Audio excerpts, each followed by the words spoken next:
So just a quick video to show you the fitment of the Kemimoto Manual Windshield Wiper on the Razor or Polaris factory lock and ride windshield. I've seen people put them up here on top in the center, sometimes on the right, top corner, left corner. Put them in the corners, you could theoretically put two of them, but one of the issues I know that people have had is if you keep it on the top, it'll tend to slide down and chatter when you're going over the bumps. So, these little clamps here will help kind of hold that in place, but at the same time, it's kind of in your way, in your eyesight. So I just put it right in the center. When you do that, this does work.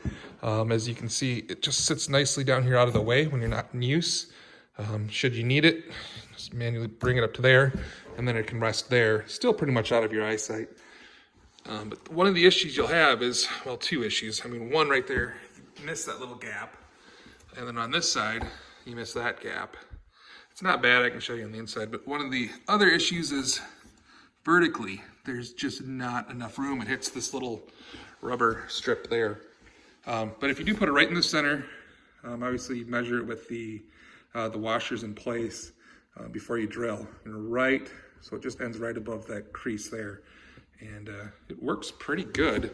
Like I said, if I can show you the inside, if I bring it down to here, so you are going to miss that little bit of right there where it's not going to wipe. But really, at the end of the day, you really want to be able to see what's ahead, not always up ahead or above you. So I thought this is a pretty good compromise. Works great.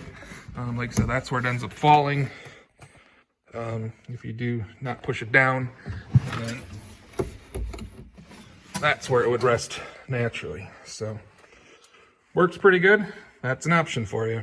This fit so that it doesn't hit the top. The last thing you'll have to do is just snip off the very end of the actual wiper blade itself.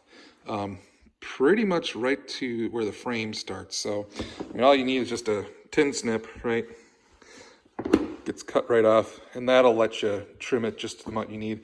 Probably only needs about, 1/4 inch, 3/8 of an inch to make it work.